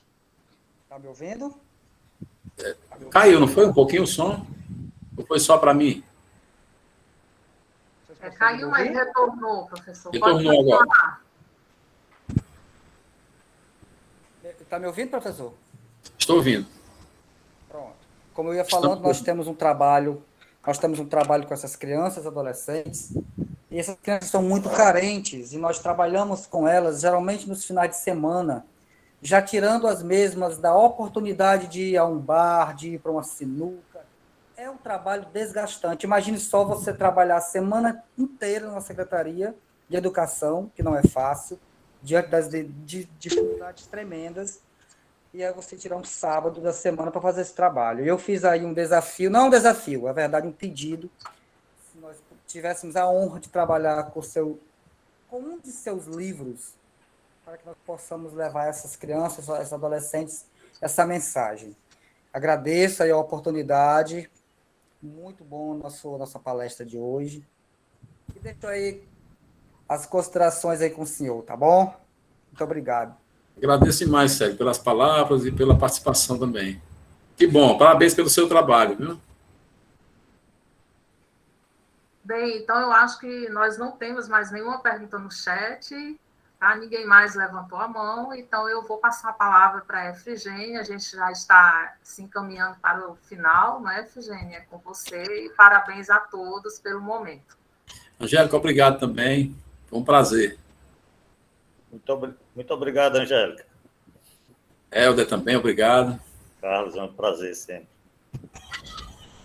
Então, eu faço aqui meus agradecimentos à Aline, né, que está toda hora aqui atualizando o chat com as frequências, pelo apoio, né? A Angélica também por estar aí tão atenta no chat, acompanhando tudo para nos passar aqui. Como ela falou, tem muitos elogios, tá? Para esse momento, Carlos, com você. E por conta do tempo, a gente realmente já vai se encaminhar para o finalmente, tá? Eu vi que eu acredito que a Fabiana faça uma falinha, né? Ela está falando aqui, que felicidade compartilhar com vocês desse precioso momento. Gostaria de agradecer ao Carlos pelas reflexões motivadoras para o nosso trabalho de formação de leitores e agradecer a mim pela mediação, costurando com tanta delicadeza as discussões. Obrigada, Fabi. Então, assim, agradeço a cada um de vocês e assim, já eu vou fazer aqui uma questão e aí você já fala a sua fala final, tá certo, Carlos? Tá certo. Tem um livro que eu ganhei de uma revendedora da Natura, tá? E eu digo da revendedora porque este livro, ele foi produzido para as revendedoras da Natura, tá?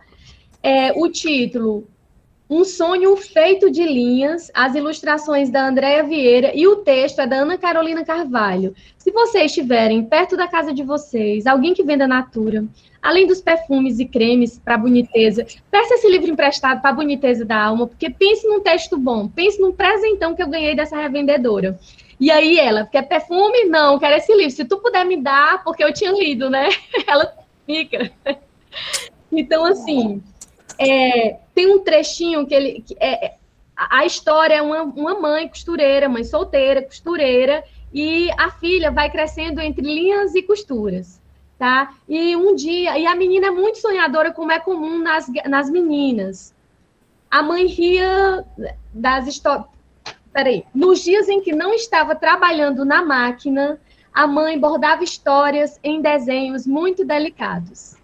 Hoje, só fazendo um parênteses, hoje há um trabalho de artesanato a partir de histórias, né? Com desenhos, com linhas a partir de histórias. Nesses momentos, o silêncio cobria todos os cantos da sala. E aí, chegou um circo na cidade, a menina se apaixonou pelo circo, só que tudo na vida passa. E o circo um dia foi embora. E quando o circo foi embora, deixou a menina num vazio profundo, porque ela tinha se apaixonado pelos trapézios, tinha se apaixonado pelos palhaços, tinha se apaixonado por toda aquela beleza e encanto que quem é de interior e também de cidade sabe que os circos causam nas crianças. E aí, o tempo passava e o quintal e as árvores pareciam encolher a cada ano. Os pés da trapezista já roçavam o chão, porque ela ficava fazendo trapézio nas árvores. Não havia mais sustos, suspiros e palmas de um público enfeitiçado.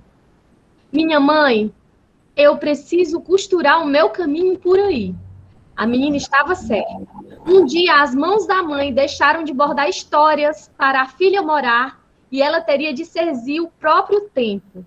A mãe, porém, não queria que a menina fosse embora. Por isso, cada vez inventava um argumento. Você tem jeito para ser costureira como sua avó foi, como eu sou. O mundo é tão grande. E se você for e não voltar? No entanto, a menina agora moça não cabia mais naquela cidade tão pequena e silenciosa. Ela queria dar outros saltos. Um dia eu volto, mãe. Você não acredita em mim? E aí a menina vai embora, a mãe, né, se despede dela, ela vai embora. E eu lembro também de um livro do Helder, que é quando o pássaro sai do ninho, né, e vai embora. Mas eu vou concluir com esse trecho da história. Ah, como era longa a linha daquele pedaço da vida. E ainda havia muitos fios para amarrar. Quando possível, mãe e filha conversavam por telefone. A filha pedia para a mãe descrever as suas costuras. A mãe queria saber das novidades da filha. Ela era trapezista? Morava em um último andar, arranhando o céu?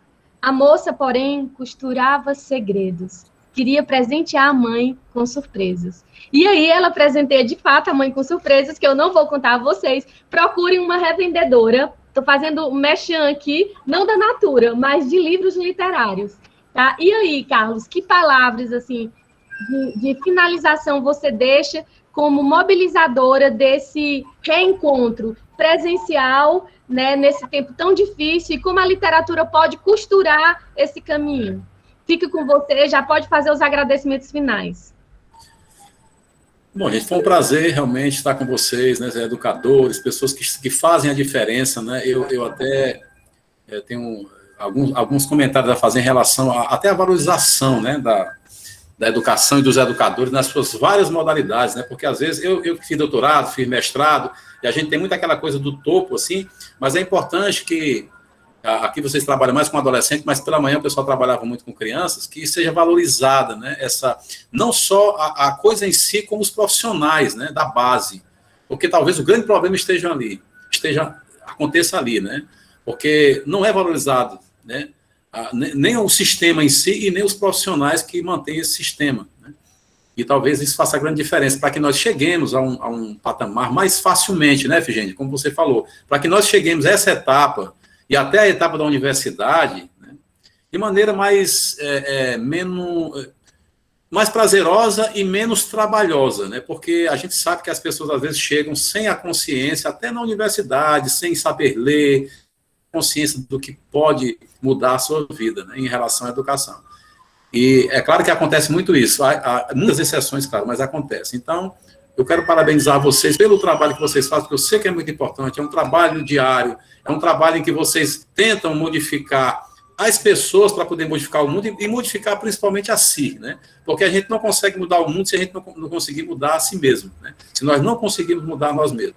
Então, essa mudança é necessária principalmente por esse comprometimento, a gente se compromete primeiramente com a gente, se compromete com o outro, se compromete com o que está fazendo, para que a gente possa realmente mudar essa realidade. Quando a gente muda a realidade das pessoas, que é o que vocês fazem, eu tenho certeza, com esse trabalho belíssimo, a gente também está mudando a realidade de si próprio, né?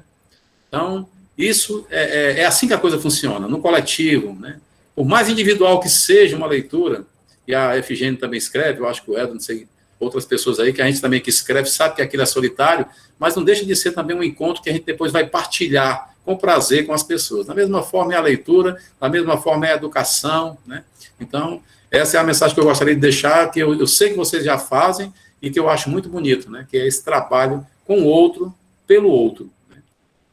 Eu acho que isso que nós fizemos aqui, apesar das distâncias, a coisa acontece, a gente se comunica, a gente dialoga, e eu gostei muito porque vieram perguntas, né? Vieram questionamentos, foi um diálogo, na verdade. Não deu para 182 pessoas conversar ali simultaneamente, mas mentalmente nós estávamos conversando, né? Essa que é a verdade. Então, só que eu tenho a agradecer e dizer que para mim também foi muito positivo, né? Muito bom. Foi muito prazeroso para todos nós, né, Efigênia? Carlos, gostaria de agradecer, sou Fabiana Skeff, gerente do Obrigado, Fabiana. e Formação do Leitor, ter topado o nosso convite, e esse papo maravilhoso, porque eu comecei no Birô e terminei na rede. De tão prazeroso que foi, agradecer a participação de todos, de todas, agradecer, minha querida Efigênia Alves, por ter costurado tão bem, com tantos fragmentos de leitura maravilhoso, e a gente não percebeu essa tarde maravilhosa. Vocês percebem que só ela tinha duas redes, né? A rede de dormir e essa rede que nós estamos aqui conversando nela. Rede dupla. Bem. Angélica, muito obrigada pelo seu trabalho, a Aline também. E vamos para frente, porque é muita coisa bacana acontecendo, apesar da pandemia, e nesse momento que nós estamos voltando, recebendo os jovens, recebendo os professores, gestores, né, retornando às aulas presenciais, a gente deixa, então, nosso pedido carinhoso. Vamos tornar a literatura a presença do nosso dia a dia, para que a gente possa encantar a todos pela alegria de vivermos, apesar das dificuldades. Um beijo no coração de todos. E, Carlos, vamos te aperrear ainda mais, hein? Obrigada, Helder, pela tua presença, pelo teu trabalho. Obrigado, beijo a todos. A gente pode retirar a gravação e a gente encerra esse momento. Aprendi muito com vocês. Muito obrigado. Gratidão, Carlos, a todos que estão aqui, todas, né, por esse